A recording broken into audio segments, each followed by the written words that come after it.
Siyafika ke mbukele leso sikhathi obususilindile isikhathi sama trends. Angithi phela ubuwalinde iweekend yonke uyibuza nje ukuthi kazi sizophathelani.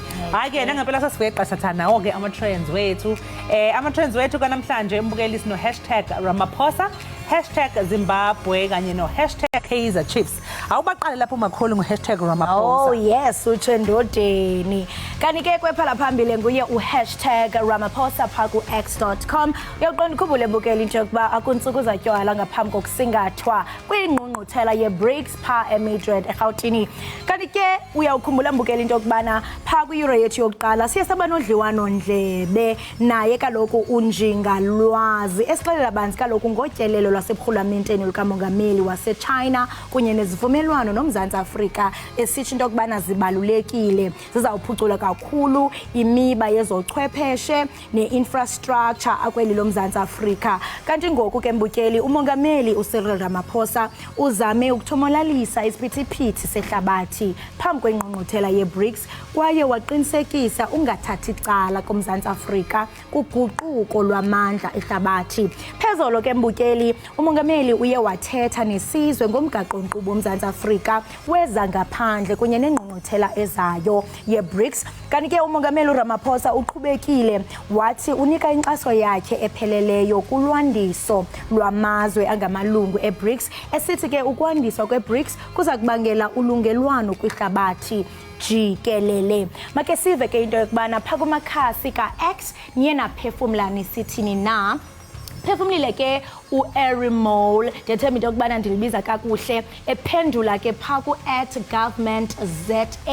This is the definition of a true leader, one who is a father and the brother to its people, one whom treats his people with love, kindness and compassion. When in heaven's sake will Africa have such a leader? Ndiyaqiniseka ke pha into yokubana u-Erimole uyancoma ubukhokheli bukamnumzana uCyril Ramaphosa esitsho into yokubana kungqina ngenene into yokubana uyinkokheli eligorha engoyiki ngokwayakisa esitsho into yokubana ungutata kubantu bawo. Uyabonakala mbukeli into yokubana uyasincoma isikhokheli sikaCyril Ramaphosa. Sijonge ke abanye baphefumle besithini na. Mr. Tige yena uthi he should have addressed that message to the thousands of illegal Zimbabweans in Joburg. They are the ones who are robbing people daily. Mr. T ukhuluma ngodaba lokuthi ufuneka ngabe ukhuluma ngendaba yaseZimbabwe. Lama illegal Zimbabweans akhona la ngoba yiwona athusa umphakathi usuku nosuku. uFrancis Nkosi yena uthi he did really well on this one and indicates South Africa's willingness to increase trade with all its partners and what should form the global trade agenda. Kanti ke mbukeli mangabe siqhubekela phambili sigene kwi elandelayo i#Zimbabwe. Ngolesithathu ke mbukeli kuzobe kuno singathwe ukhetho ezweni luwomakhelwane eZimbabwe kanti babili kabantu okubhekeke ukuthi baqhuthana amakhizane okumengameli okhona njengamanje uEmmerson Mnangagwa kanye noNelson Chamisa. Phakathi ke kwezinto ezenza ukuthi lolu khetho lubeke kuma trends indlela phela okuvotwa ngayo eZimbabwe njengoba kuvamise ukuthi kube nemibiko yokuchema ke noma ukwenzelela kube nemibiko yodlame njalo sike sakhuluma ke no Dr. Vusimuzi Sibanda earlier besixoxa ngalo ukhetho loluzobanjwa eZimbabwe nesimo sakhona ukuthi ngabe selikulungele yini ukubamba leli khetho ngoba phela bayasho ukuthi uma ngabe kuvotwa eZimbabwe kunabathi lebasuke benembono ethi iqembu elisuke libusa ngalelo lisebenzisa ingqalazinda kanye nezinsiza zombuso ukuze lilungiselele ke ukhetho. Kunabantu baseZimbabwe abazinze kuleli abalibheke ngabomvu amehlo lolu khetho ngoba phela ezinye inqumo abangayithatha zincike kule mphumela yokhetho. Ake sizwe ukuthi baphefumuleni lapha ku-X abantu baseZimbabwe. Ugatekeeper uthena iZANU-PF is the cancer that needs to be removed from Zimbabwe to be independent for the first time in a century. The two are not the same thing. Ugatekeeper uthi iZANU-PF yona nje eyisivimbele esenza ukuthi abantu baseZimbabwe bangakwazi ukuyimela nezwe laseZimbabwe ngakwazi ukuyimela. Nje ke uma ngaphuma sho ukuthi uma ngaphuma iZANU-PF ngabonakala ushintsho. Ake sibone omunye makholo landelayo ukuthi yena uthini.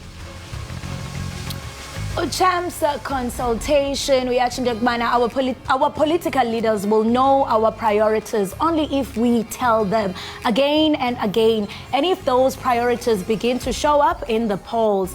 All the best to Zimbabwe as they go out and vote on the 23rd.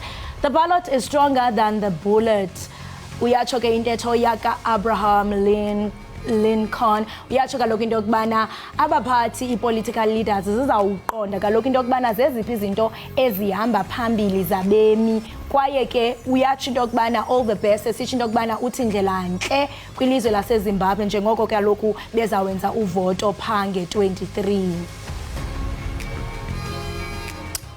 Give more uthi yena the politics in Zimbabwe takes new shape this time. Some ZANU-PF members of parliaments and councillors are going to win in cities and towns. Sibona omunye olandelayo. Ake ngathi baphefumule baqeda ke lapha na odabeni ke lwaseZimbabwe. Ake sidlulele ke kwi-hashtag yethu yokugcina. Hey ezokhalisa abaningi inkosi yami #Kaizer Chiefs. Hey inkosi yami yabona nje makholi phela Kaizer Chiefs ayiqeda ukutrenda nawe mbukele ekhaya njengoba phela ishayiwe ke izolo ishawa iTS Galaxy. Kaizer Chiefs ibivakashele leMbombela eMpumalanga makholi. Yafika yathola isibhaxo khona yashawa ngegoli eqandeni. Ababukeli ngendlela bebethukuthele ngayo ekholo sibungabona estadium. Umqeqeshi weKaizer Chiefs uMulefu Ntseki impela uphume esephelezelwa ngabagadi ngonogada ngoba abalandeli bonakala sebephosa amabhodlela amanzi becasukile. Hey kodwa vele ke nanoma umbana ngacasuka. Hey phathana kabuhlungu ukuluza nanokuthi masele kuluze njalo nje ayi vele nezinhliziyo zibancane mani kodwa ke phela asiququzeli bakwethu udlame noma ngabe khamba kanjani emagroundini akusinto enhle leni ukuthi sithole sesiphoso coach bakithi ngegubhu zamanzi akube nje umkhuba esunqandayo lo ake sizwe ukuthi bafufule bathini kabantu lapha ku-X mayelana ne-Kaizer Chiefs. Indlela uthi today I saw Kaizer Chiefs of old, today I was proud of Kaizer Chiefs. How? Indlela uthi le tweet ayithumelile ibimayelana neloko ayizolo. Hey abantu bayazinca ngezinto ezahlukileyo uyawumangala. Ake sibone enye landela i-tweet ukuthi sinomntungu ake loya uthini makholi. Umntungu uthi seeing Kaizer Chiefs supporters unhappy warms my heart. Ujabula kanjani kodwa ngosizo lwabanye wethu. Uthi inhliziyo yami jonga ibhaka izikonzi ibhaka amagwinya ifudumele xa ngibona kusenzeka lento. Hayi mntungu don't be like that. Ake sibone omunye uphefumulile lapha ku-X uselula uthi my honest truth about Kaizer Chiefs. Uthi nje mina mangathiwa ngikhuluma iqiniso ngeKaizer. I don't have a problem with Mulefu Ntseki and his technical team, but we need a serious coach bafethu, someone that's going to deal with the biggest team in the country, someone with a huge profile. Kaizer Chiefs needs to act like a big team. Uyamuzwa uselula uthini makholi? Uthi akanankinga yena noMulefu Ntseki kanye neqembu lakhe noma nethimba lakhe limsizayo kodwa nje yena ubona ukuthi ngeke iKaizer Chiefs iqembu elikhulu kakhulu idinga nocoach omkhulu kakhulu umuntu ozokwazi ukumelana neqembu elikhulu la in the country umuntu nje ke on a huge profile. Lilonke uthi mabanyusa ikawu sibenza kancinci. Yeah. Right mbukeli we-Ekhaya Jikelele siziqwela ke siziqonqotha kanjalo as ama-trends kodwa ke uwamkelekile into yokubana ebudeni bale mini ukwazi into yokubana usitheke so that sikrobe into yokubana zeziphi kaloku ezithe zaphala phambili namhlanje kanti ngoku masithi qhu evenkileni simthuma umntwana kaloku athengela weyi athenga unemonide aphinde sikhokhele nezikweletu siyabuya emva kwekhefu.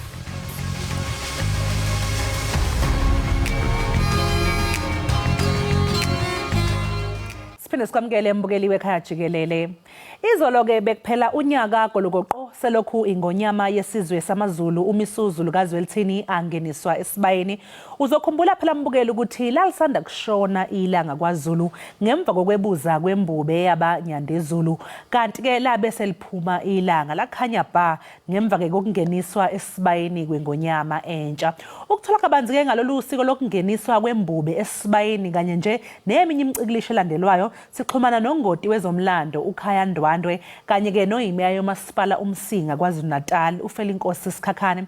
Asinibingelele ke ohlelweni sikwamukele ekhaya Ndwandwe siyazi ukuthi ubaba uSikhakhane salokhu sizama ukumthola sethemba ukuthi ngengxoxo yethu lokhu siqhubeka nje sizogcina simtholile sikwamukele ohlelweni. Yebo ngiyabingelela dadewethu nababukeli bakhe emakhaya nabafuthi abasekinobheni.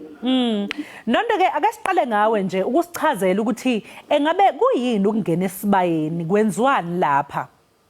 Yebo ngikhuleke naku indlela methi ngikhuleke nasemakhosini onke. Uma kuthiwa isilo siyongeniswa esibayeni kahle usuke eyobulawa ngokwesiko la kwaZulu ngoba ephethe njena akayiphathele yena kodwa uphathela amakhosi angaphambilini. Yikho mangabe sikhuluma ngaye njengoba lomkhakha wendaba niyachaza ukuthi umcimbi ubuhanjelwe isilo uMisuzulu kaZwelithini lokho kushiwo ngekufane nami ngoba mina ngizothiwa ukhaya wakwaNdwandwe kube kuphela kodwa yena ubizwa abhanqe nobaba wakhe ngoba uhlala siphethe yakhe sona sakhe kodwa ubusela ubaba wakhe shuthi yena uyobusela ingane yakhe uma ke yofaka esibayeni usuke eyobulawa naye eyohlanganiswa namakhosi amadala lapha lana wona sezinyandezulu wona kasezomcontroller ukuthi uzophatha ubukhosi yini ke yenziwa udadewethu uma ngabe kuthiwa uyofakwa esibayeni uqala gonqe kunento ekuthiwa kusenkumbeni lapha aqala gonqe khona inyanga yonke ehlezi lapha nogonqile sekuyothi ngolesihlanu ngelanga elinqunyiwe useyaphuma uyozingela ibhubesi nalelo bhubesi alisabize ethi ibhubesi ekuthiwa kuyofuna wakala umfowabo yingakho nje naye esebizwa ngebhubesi ngobuzwa nje mayithi enye usudlamini labhonga ibhubesi ayitokhethe umntandayo libhonge eliphindelele usiyohlanganiswa ke manje nalo uyahamba ke uyaphuma makujikilanga ngoba kufuneka aphuma amabhompisi ayophuza amanzi mase kujikilanga ngabo 2-3 bese uyahamba ke lapha abawazi siyahlala ngakhona uyafika ke uqondana nalo lelo kuyilona lona asukele azolibulala alibaleka amanye ayabaleka uhamba nobanike lapha uhamba namabutho uhamba nenyosi nezinye inyosi zisuke zikhona zizokwenzani na zibiza amakhosi ibongela amakhosi ukuthi awavikele ingadliwa ibhubesi ngoba sekumfowabo kuqala ke wayeligwaza ngomkhonto khona into eyikhandwa njengokufulela umise kokufulela kwendlu yezulu engathi urondo ahambe ethwele khona uthi mayesefike phambili kwalo bese hlala phansi mathi liyagibela lapha bese ligwaza ngomkhonto kodwa sekujikileke manje dadewethu usefika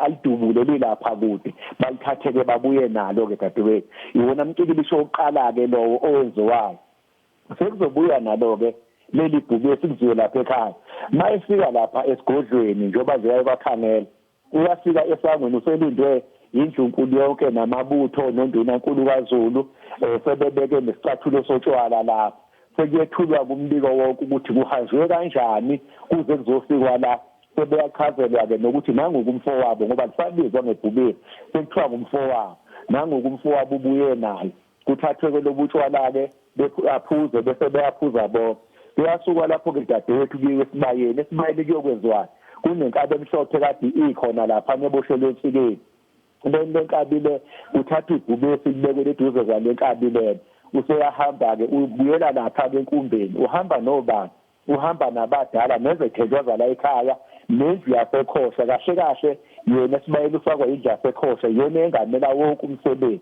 yingakho undunankulu umbone engangeni nalapha nesibayeni kunezinto ke dadewethu eziziyifihlo eyisuke zenziwa lapha uyaphuma ke iyabulawa lenkabi mayebuqeda ukubulawa lenkabi le iyahlinzwa kanye nebhubesi sekuzoba nento ekuthiwa ngamaculo okuzothathwa lapha kuyohlanganiswa kuyofakwa kuleya ndlu leyana lenkabi lena ngeyakhe bazomkhipha ulaka ngoba ebulela ibhubesi njena useyibhubesi nayo usenolaka lebhubesi manje bazomdambisa ke ngale nkabi ke namadadewethu angazi noma khona umbuzo ongaqhamuki. Yebo cha sengizwa nje mase ngizwa lapha usuyilanda ngokuthi ba eqaleni kwakungasetshenziswa isibhamu kwakusetshenziswa lona lokho kade ukuchaza sengiyibuza ukuthi ingabe isile sebuza umdlokombane naye wadlula khona lapha engenisweni kwasesibayeni naye washona uhamba ozingela ibhubesi esigangeni.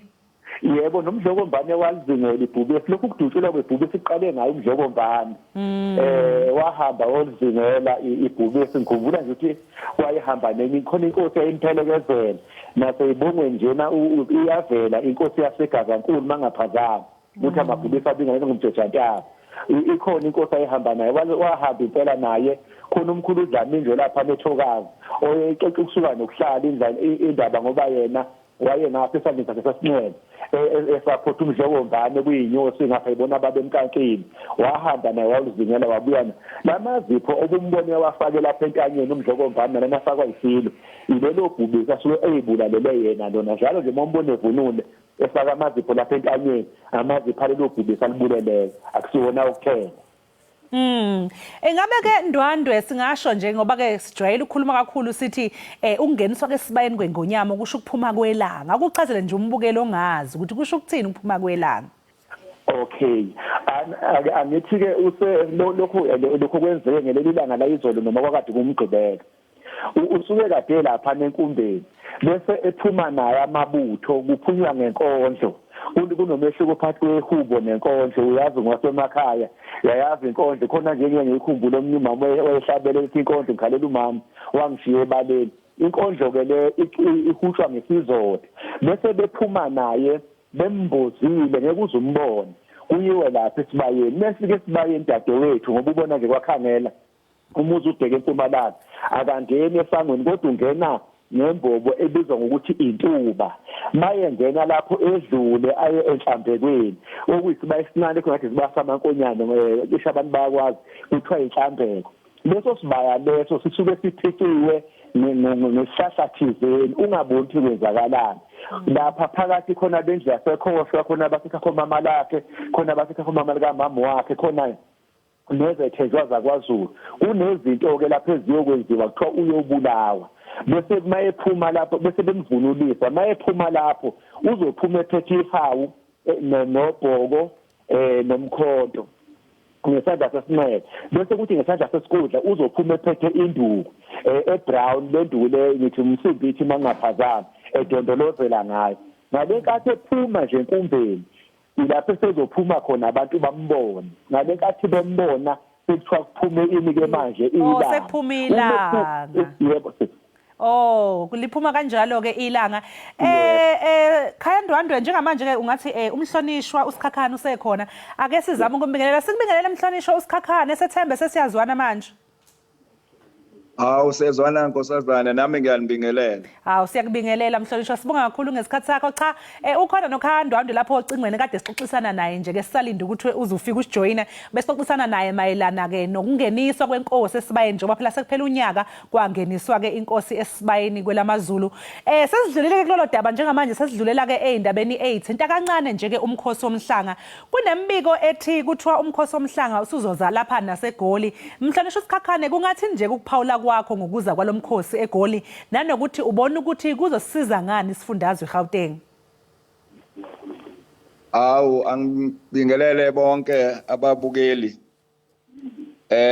Cha dadewethu umbuzo owubuzayo lapha ngicabanga ukuthi kusiza ukusondezela phela lezo zintombi ezivamise ukusuka eGoli ziye kwaNongoma akuyona indaba elula indlela endele kanti ngakolunye futhi uhlangothi kusiza ngokukhuthaza abazali bezintombi lezi esuke ziyele emkhosini kakhulukazi abazali baseGoli ukuba babambe iqhaza elikhulu ekukhulisweni kwezintombi njengabazali bazokhuthazeka kakhulu ukuba bakubonele eduze nezinye izintombi zizokhuthazeka ezingakwazi ukuthola inkece yokuba zehle ziyele kwaZulu Natal ngakho ke kubaluleke kakhulu impela ukuba ube khona nalapha eGauteng.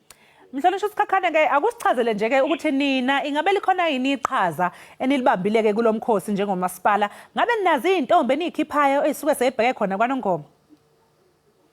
Awu phela thina ke kakhulukazi lana ngikhona mina ngizalwa eMsinga ngowawo ukuzalwa khona omasipala phela baqala basize zonke izizwe aqali nje sekusemkhosini kodwa kuqala basize zonke izizwe abasebenza ngaphansi kwazo ngokunikela izinsiza ngesikhathi sokuhlungwa kwezintombi ezizokuya lapha emhlangeni ezinjengamathende ukudla kanye nama sound systems kanti uma sekuyiwa futhi ke kwaNongoma omasipala laba bezizwe bendawo basiza ngezinto zokuthutha kanye nabasebenzi babo babakhiphe futhi bahambe bayolekelela ukuba umkhosi lo uqhubeke kahle phambili belekelela ngisho nentombi lezi abahamba nazo nawo mama laba bazisizayo intombi ebebaphathele konke okungase kubasize naphambili. Yebo ke baba usikhakhane nje sesizovala ngenxa yesikhathi mhlawumbe ke ungathini nje umlezo wakho ngawudlulisa ke ezintombini nabo labo mama okhuluma ngabo ke ukuthi ke yiba suke besize ekutheni izintombi mase iphuma seyibheke kwaNongoma njengobaba nje wasemsinga ungathini umlayezo wakho? Ngingasho khona lokho ukuthi siyafisa ukuthi baphume ngobuningi babo ngomhla ka-8 kuya ku-10 kuSeptember 2023 bashone kwaNongoma bagibele iy'moto lezi esizozikhipha omasipala bese beqikelela ukuthi konke abakwenzayo kakhulukazi zona intombi zingasiphoqi phela phambili sifike zenze izinto esingazazi ebezingazenzi zilapha sezididwa ukubona abantu abaningi kuyagcwala lapha kusuke zibuya ngempela kumnandi bafike balalele zilalele intombi omama uma bekhuza ukuthi bengakwenzi lokhu bengakwenzi ngempela bengaboni mhlambe uma kukhona ezinye ephambukayo endleleni bese nazo ziphambuka sizethembile ke intombi zakithi emsinga siyacela ukuthi zifike ziphathe kahle zisimele kahle igama lethu liqhubeke nokuba lihle zingasoneli yilokho engingakusho nje ukuthi sibheke lokho nathi futhi sobe sikhona sidle zethu nathi efanele thina ukuba sibamele kahle abantu bakithi emsinga. Sibonge kakhulu ke Mhlonishwa usikhakhane ngesikhathi sakho sinifisele nje nohambo oluhleke masenibheke khona emhlangeni niqhubeke nokwenza umsebenzi omuhle bakithi wokugqugquzela isizwe nje kanye namantombazana asemancane ukuthi ke ayiphathe kahle. Ekhaya ke ngaphambi kokuthi sivalekilise nje ke nakuwe akusixoxele nje kancane nje uthi nje halamuzi nawe ngomkhosi womhlanga.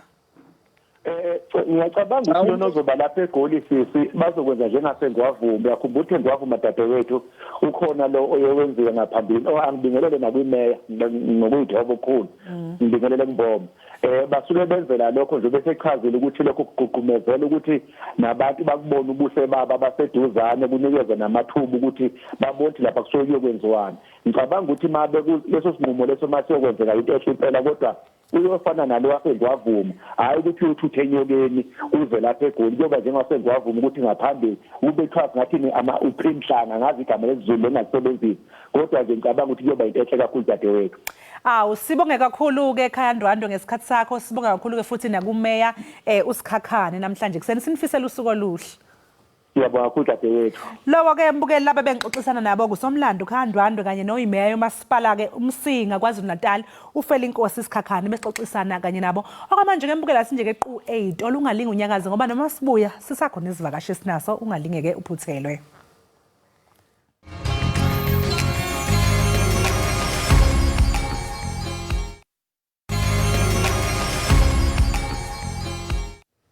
Nkosi ngokuhlala nathi kaloku nisabukele iEkhaya Jikelele apha kwinkqubo-ndaba yakho uDCT.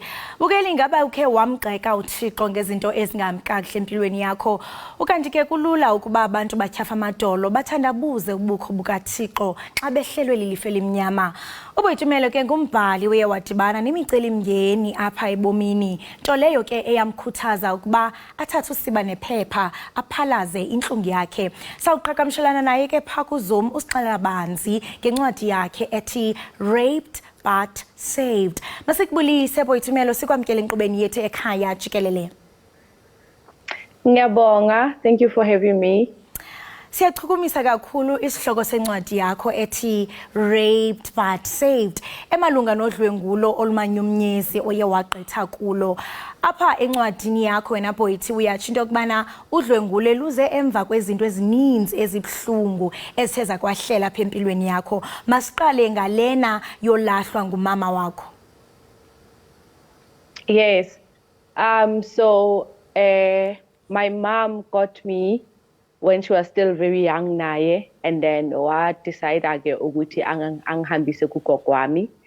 And then she just dropped me kugogo and never came back. And nami ngizamile over the years to make that relationship with her, but akafuni, and we don't get to talk ukuthi intoni le emenza ukuthi angakhona ukungikhulisa, and naye akafuni nje ukungichazela. So that's how the situation has been.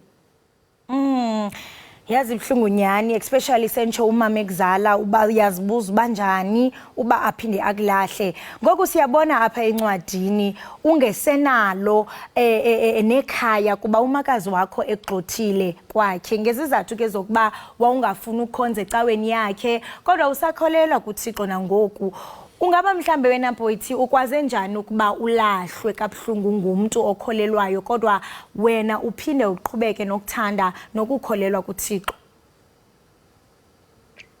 Well, I think uNkulunkulu yena opha umuntu umusa wokubekezela. uNkulunkulu yena obamba inhliziyo yomuntu. So looking back, I can really say it's all by the grace of God. There were obviously times where I wanted to just take my own way and just reject God, but I could feel in my heart and I could see in things that He's doing in my life. Ukuthi uNkulunkulu yena ongilandelelayo, though impilo ebhlungu mara uyena ongilandelelayo ofuna ngibe in relationship with Him. Omnye wabadlwenguli bakho waye wabanjwa wagwetya iminyaka engama-20 phakathi entrongweni. Wena ke waqhubeka nobomi bakho kwaye ngoku utshatile.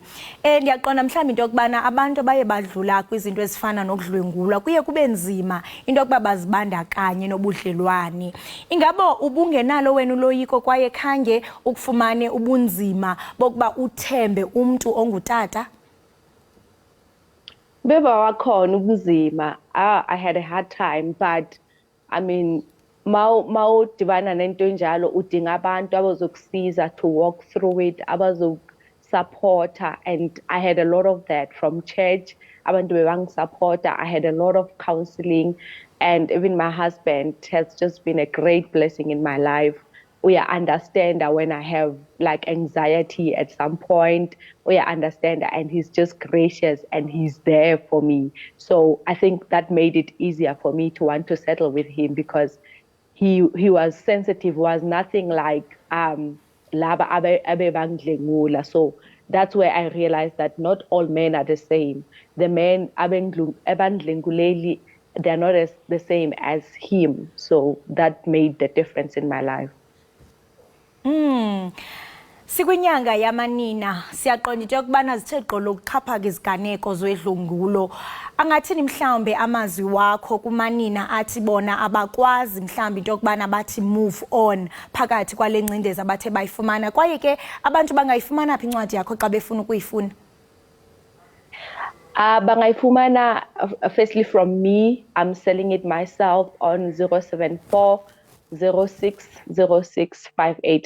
or follow me on Facebook, Boitumelo Motshweneng, on Instagram, Boitumelo_Motshweneng_.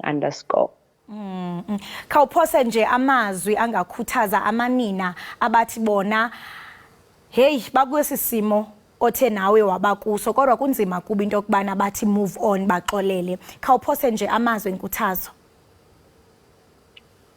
Ngathi kubo already loyo muntu has taken something from you without your permission. Don't allow them to take your whole life. You still have the fact that you are living, you are alive, you still have your life. So take control of it. Walk through the pain and choose to conquer. Don't allow to be victimized your whole life until death because of that one incident. It affected you your whole life, I know and I understand, but don't allow that one person to ruin your whole life. Boitumelo masibambe ngazibini ngexesha lakho besingathanda into yokubana singene nzulu kwincwadi yakho kodwa ke ixesha lutshaba kuhle kakhulu into yokubana uye wathatha usiba nephepha wabhala phansi lenhlungu yakho ezawuthi mhlawumbe iphilise nomnye umuntu ozibona ekwinqanaba lobomi kodwa engazi into yokubana aphume njani. Siyabulela kakhulu Boithi. Ngiyabulela nami. Thank you so much. Ayike mbukeli siqwela siqonqotha ngolo hlobo ke si Ekhaya Jikelele sincokola naye ke uBoitumelo ongumbhali wencwadi ethi Raped but Saved. Bekumnandi wena Nox kodwa ke ngoku kufuneka sihambile. Ixesha lokuhamba ngoku mbukeli siniphathela seyiphela lapho ebesiniphathele zona namhlanje. Kodwa khumbulani ukuthi ningakhathazeki kusasekuseni futhi ngesikhathi esifanayo sobe sikhona la ku DTT Channel 8. Eke ibali bayibelidinga. Nisale kahle.